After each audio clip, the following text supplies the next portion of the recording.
Coming up on Network Africa.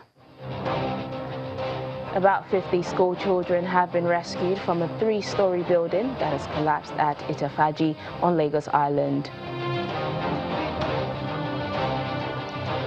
The Ethiopian Airlines CEO wants the Boeing 737 MAX 8 grounded.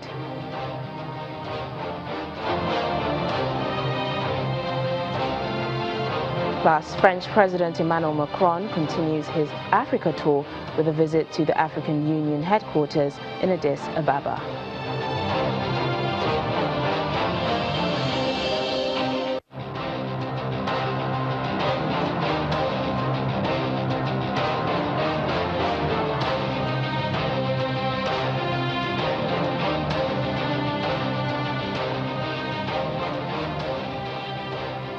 Hello and a warm welcome to the program. I'm Teniola Shoboale. We begin here in Lagos, where about 50 school children have been rescued from a 3-story building that collapsed at Ethiopia on Lagos Island. The children from a primary school located on the 2nd floor of the building are among the occupants saved from the rubble by emergency and rescue services. They have been taken to the Lagos Island General Hospital, Marina, for treatment. Many of the occupants of the building, said to be a residential facility with several apartments, are feared to be trapped under the rubble.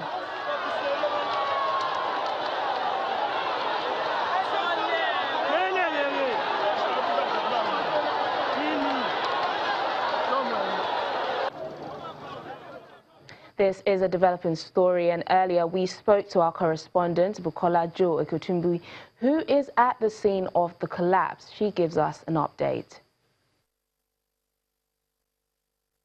The rescue efforts are still ongoing, and in fact the Lagos State Governor was a recent guest here, and from what he told us that about 25 children were rescued alive, but they cannot put a number on the casualty figure.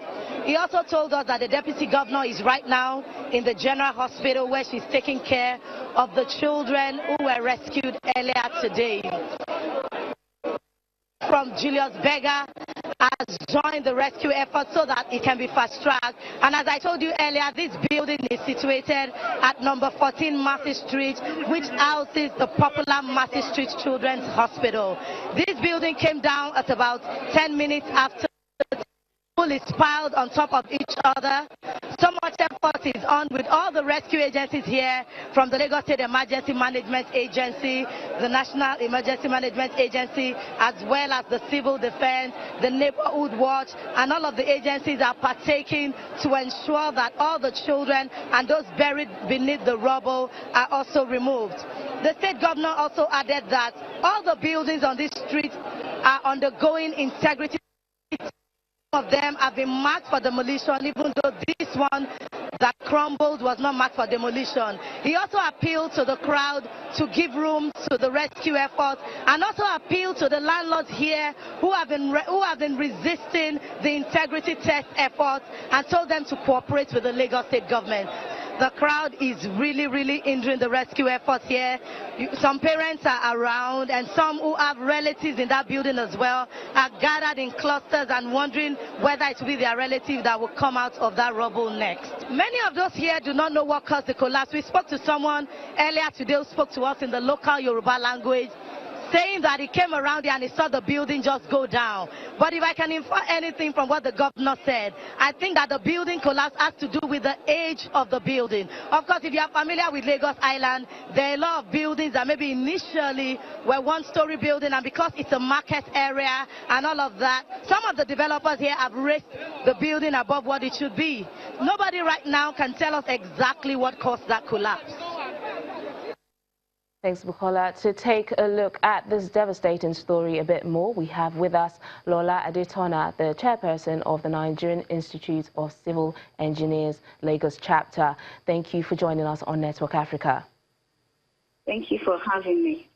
So, with the collapse of buildings in Lagos State, especially today's incident on the island, is there a defect in the urban planning of the state? Well, that's a question that has crossed a lot of people's minds. In most of the building collapse that has been witnessed in the state, none has been attributed to defects in the urban planning of the state.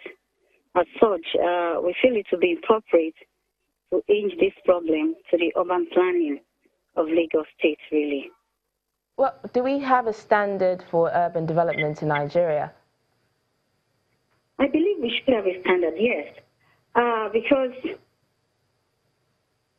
the urban development of the state is responsible for most of the towns, the cities springing up.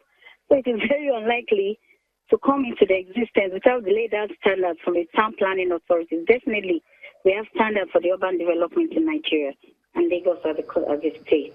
Okay, Lola, how can this occurrence be avoided in the future? This isn't the first time it's happening in recent years. Yeah, it actually comes to, this question comes to all of us because we really are all responsible. The Nigerian Institution of Civil Engineers have actually set up a body because we're uncomfortable with the fact that we feel developers use quacks instead of registered civil engineers for supervision of buildings. Occurrence of collapse can be a lot, of course. It could start from the design, it could start from supervision, the quality of materials being used.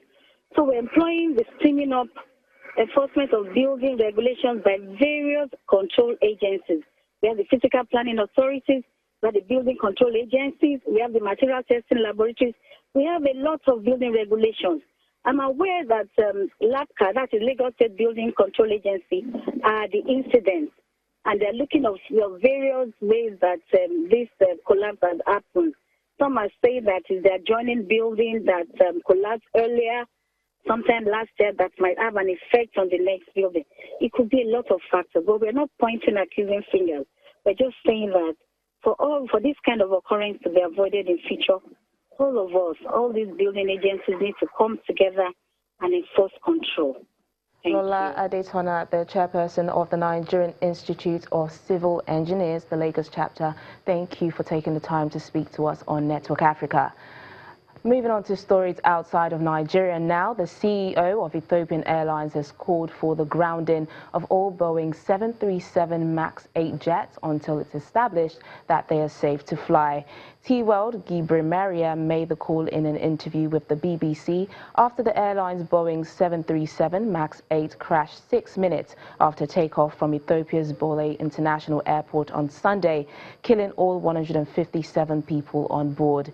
He said the cause of the accident still needed to be determined, but he believed the aircraft should be grounded throughout the world because of the similarities with the Lion Air crash shortly after takeoff from Indonesia's capital, Jakarta, last October. The U.S. Federal Aviation Authority has said it will not suspend the 737 MAX aircraft despite mounting pressures from senators and workers' unions. Now, hundreds of mourners have attended the Muslim funeral prayer for the 29-year-old pilot Yard Gatechew, who was killed in the Ethiopian Airlines crash on Sunday. Known as the prayer in absentia, the service was held at the famous Balok Mosque in Kenya's coastal city of Mombasa on Tuesday evening. The holding of the prayer indicates that his family does not expect his body to be recovered. Senior Captain Yared was of Ethiopian and Kenyan heritage. He had been working for Ethiopian Airlines since November 2007, with the company saying he had a commendable performance with more than 8,000 hours in the air. Meanwhile, Ethiopian Airlines says it would send the black boxes from the Boeing 737 MAX 8 abroad for further investigation. Sunday's still unexplained crash of the passenger jet just after takeoff from Addis Ababa en route to Nairobi killed 157 people. Multiple nations have suspended the 737 MAX 8, leading to the grounding of about two-thirds of the 371 jets of that make in operation around the world. Nigeria also joins the long list of countries that have grounded all Boeing 737 MAX planes. The Minister of Aviation, Adi Sarika, says the Boeing 737 MAX 8 and 9 is banned and no operator would be allowed to fly the aircraft into or out of the country. With no link proven between the two crashes, however, the United States has bucked the trend and allowed 737 MAX planes to continue operating even though the EU has suspended them. French President Emmanuel Macron has met with the chairman of the African Union Commission, Moussa Faki Mohamed, in Addis Ababa as he continues his visit to East Africa. Ethiopia and France agreed their first military cooperation accord on Tuesday, a deal that includes helping the landlocked nation build a navy as Paris seeks to boost economic ties in Africa's second most populous country. On a 4-day visit to the Horn of Africa, President Emmanuel Macron is looking to break from France's colonial history on the continent and nurture relationships in a region where it has lagged behind in recent years. Macron wants to leverage a mixture of Paris's soft power and culture and education and its military know-how to give it a foothold at a time when Ethiopia is opening up.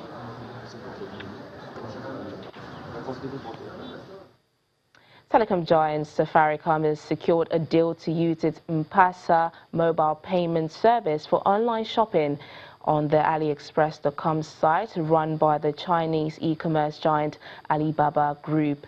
This is part of Safaricom's move to expand the use of its most profitable product beyond Kenya.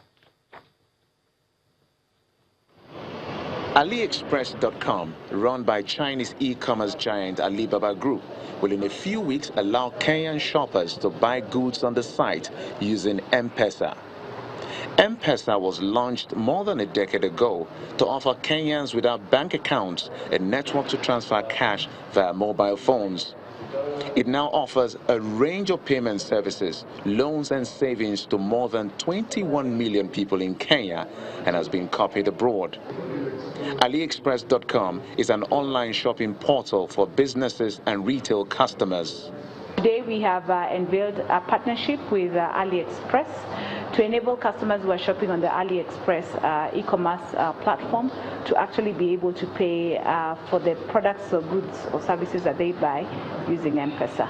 This obviously then opens up a lot more opportunity because today customers on these platforms are limited by, you must have a credit card to be able to pay. Now we will actually be able to, you will now actually be able to pay for the service that or product that you're buying using M-Pesa, and you pay for it in Kenya shillings currency. Therefore, you don't have to worry about the challenges of doing currency conversion. Under the deal, Ant Financial, an affiliate of Alibaba that runs the portal's payment services, will offer M-Pesa as one of the payment options with transactions denominated in Kenyan shillings. Safaricom, Kenya's largest operator that is partly owned by South Africa's Vodacom and Britain's Vodafone, said the deal was part of an effort to transform M-Pesa into a global payments platform. M-Pesa has become a major profit driver for Safaricom. In November, the company signed an agreement with Western Union to allow M-Pesa users to send money around the world using their mobile phones. The partnership with Ant Financial will allow M-Pesa users to shop on AliExpress without the need of a credit card. To be able to use the service, the normal charges that you pay for any other pay bill service that you have in the country is what is going to apply. So we are not charging more. You're just going to pay the normal charges that you normally incur where you are paying for any other pay bill service. And therefore, based on that, then we have worked out an agreement with Ant Financial Services, which is a company that owns AliExpress, to be able to figure out then how do we then share the revenue from that.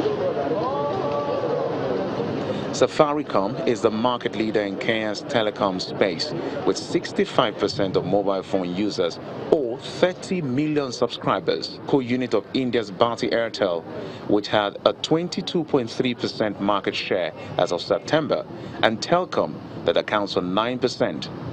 Last month, the two firms said they will merge. Still to come on the program. Protest in Algeria continues, but this time teachers are against the postponement of elections. Please stay with us.